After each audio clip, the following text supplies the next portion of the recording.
Welcome, curious minds. Today, we're diving deep into one of the most significant events of the 20th century, the Chernobyl disaster.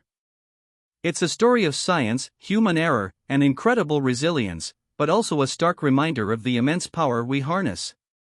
We'll break down exactly what happened on that fateful day in 1986, why it was so catastrophic, and what its lasting impact means for us all. Don't worry, we'll explain everything step by step, no prior knowledge needed. First, let's understand the basics of nuclear power. At its heart, it's about splitting atoms, a process called nuclear fission. Imagine an atom like a tiny solar system, with a nucleus at the center. When we split the nucleus of certain heavy atoms, like uranium, it releases a tremendous amount of energy. This energy heats water, creating steam, which then spins a turbine to generate electricity. It's incredibly efficient, providing a lot of power from a small amount of fuel. The Chernobyl plant used a specific type of nuclear reactor called an RBMK, which stands for Reactor Большой мощности канальный, or high-power channel reactor. These reactors were unique to the Soviet Union. Unlike many Western reactors that use water to slow down neutrons and cool the core, RBMKs used graphite as a moderator to slow down neutrons and water as a coolant. This design had some specific quirks, including a positive void coefficient, which means if the coolant water turns to steam, the reactor's power actually increases, not decreases. This was a critical design flaw. The disaster began during a safety test on reactor number 4. The engineers wanted to see if, in a total power blackout, the residual energy from a spinning turbine could generate enough electricity to power the reactor's cooling pumps until backup diesel generators kicked in. This was a test to improve safety, ironically. However, the test plan itself had flaws, and crucial safety protocols were ignored or bypassed by operators who simply didn't understand the reactor's design quirks, or were pressured to complete the test. The first major mistake occurred when operators reduced the reactor's power too quickly for the test. The power dropped much lower than intended, to less than 1% of its normal operating level. At such low power, a byproduct of fission called xenon-135, which poisons the reactor by absorbing neutrons, began to build up. Normally, at high power, this xenon-135 is burned away. But at low power, it accumulated, essentially stifling the nuclear chain reaction and making the reactor very unstable and difficult to control. To counteract the xenon buildup and raise the power for the test, the operators made a series of critical errors. They manually withdrew almost all of the control rods. These are rods inserted into the reactor core to absorb neutrons and slow down or stop the chain reaction. Withdrawing too many control rods made the reactor highly unstable and inherently dangerous, violating multiple safety regulations. They were essentially trying to force the reactor to produce more power, without understanding the dangerous consequences of their actions. As the test proceeded, the reactor became dangerously unstable. When operators finally realized the severity of the situation, or perhaps as part of the test completion, they pressed the AZ5 button, which stood for Аварийная защита 5, Emergency Protection 5. This button was supposed to rapidly insert all the control rods and shut down the reactor. However, due to a fatal design flaw unique to the RBMK, the ends of these control rods were made of graphite. As they re-entered the core, they temporarily displaced water and increased reactivity even further, causing a massive power surge. This power surge was instantaneous and catastrophic. The reactor's power output soared to hundreds of times its normal operating level within seconds. The intense heat caused the fuel rods to melt and disintegrate, rapidly vaporizing the cooling water into superheated steam. This steam explosion was so powerful it blew off the 2,000-ton reactor lid. Moments later, a second, larger explosion, likely due to hydrogen gas igniting, further tore apart the reactor building, spewing radioactive debris high into the atmosphere. The core was now exposed. It was April 26, 1986, at 1:23 a.m. The explosions killed 2 plant workers instantly. Firefighters from nearby Pripyat were immediately dispatched, bravely battling fires without knowing the true extent of the danger or the invisible enemy they faced, intense radiation. many received lethal doses within hours. The Soviet authorities initially downplayed the incident, delaying evacuation and vital information. This lack of transparency only compounded the crisis, exposing countless people to deadly radiation. They were fighting fires that were burning radioactive graphite. Let's quickly understand what radiation sickness is. When you're exposed to high doses of ionizing radiation, it damages your body's cells and DNA.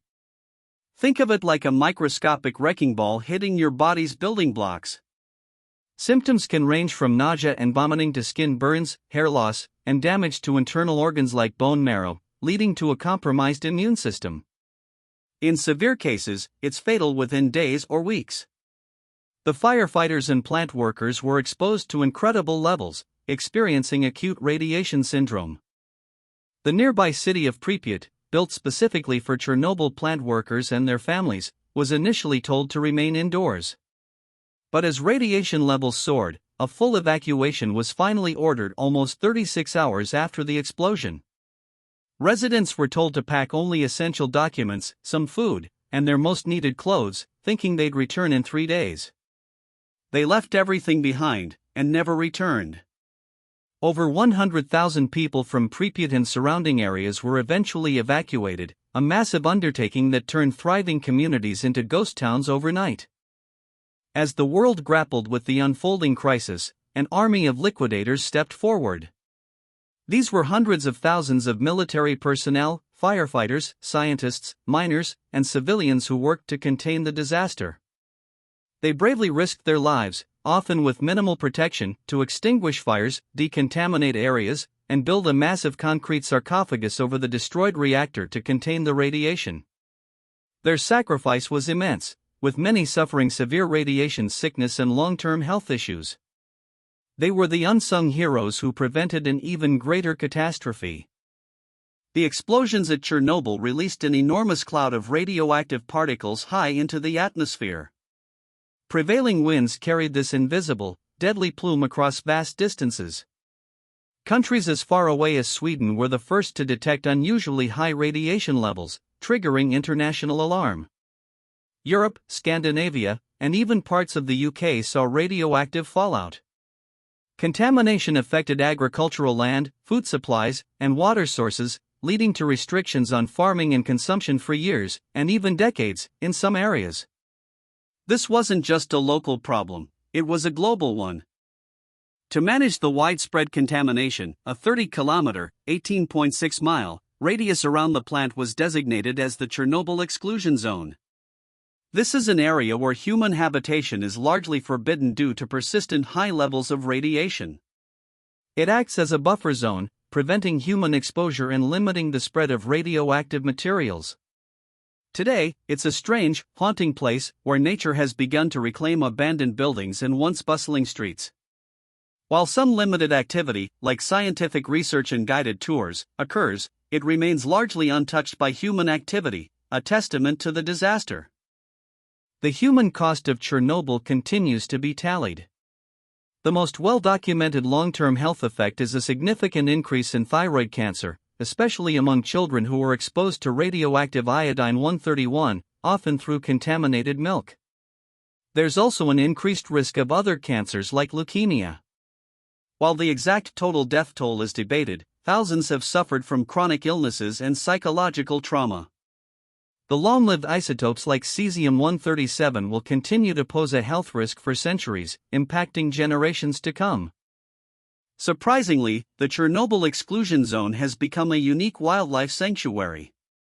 With humans gone, populations of animals like wolves, bears, elk, and wild horses have thrived, reclaiming the landscape. While some animals show genetic mutations or higher levels of radiation in their bodies, the absence of human interference, hunting, and habitat destruction seems to outweigh the negative effects of radiation for many species.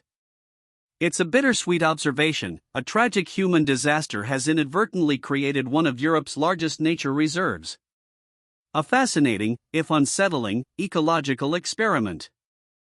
The original sarcophagus built by the liquidators was a temporary structure, hastily constructed and deteriorating over time. To ensure long-term safety, an incredible engineering feat called the New Safe Confinement, NSC, or the Arch, was built. It's the largest movable land structure ever built, weighing 36,000 tons, and it slides over the old sarcophagus and reactor 4. This massive arch is designed to contain the remaining radioactive material for at least 100 years, providing a safer environment for eventual dismantling of the damaged reactor. A true testament to human ingenuity. Chernobyl profoundly changed the nuclear energy industry worldwide. It led to stricter international safety standards, improved reactor designs, and enhanced emergency response protocols. The International Atomic Energy Agency, or IAEA, now plays a more robust role in oversight and safety inspections. The disaster highlighted the critical importance of a strong safety culture, operator training, and transparent communication. While RBMK reactors were phased out or significantly upgraded, the global focus shifted to inherently safer designs and rigorous independent regulation, aiming to prevent such a catastrophe from ever happening again. Today, Chernobyl is a site of ongoing scientific research, particularly in radiobiology and ecology. It's also become a unique, albeit morbid, tourist destination for those curious to witness its desolate beauty and reflect on history. While the area is still dangerous, guided tours allow visitors to safely explore parts of the exclusion zone, including Pripyat. It serves as a powerful memorial, a stark warning, and a living laboratory for understanding how both nature and humanity respond to unprecedented environmental catastrophe. The scars are visible, but the lessons endure. It's often useful to compare Chernobyl with other nuclear events. While Fukushima Daiichi in Japan, 2011, was also a Level 7 event on the International Nuclear Event Scale, INS, its cause was a natural disaster, an earthquake and tsunami, not a design flaw and human error like Chernobyl. Fukushima involved a meltdown, but its containment systems largely prevented large-scale atmospheric release of radioactivity, and no immediate deaths were attributed to radiation. Chernobyl's explosion blew the reactor open, leading to far wider, uncontrolled contamination and immediate fatalities. The Chernobyl disaster remains a powerful symbol of the risks associated with nuclear technology when mishandled. It underscores the importance of rigorous safety, ethical decision-making, and transparency. The event reshaped our understanding of radiation, emergency preparedness, and the long-term ecological consequences of human actions. While nuclear energy continues to be a vital power source for many nations, Chernobyl's legacy serves as an enduring reminder that with immense power comes immense responsibility. It's a story of devastation, but also of lessons learned and the incredible resilience of both humanity and nature.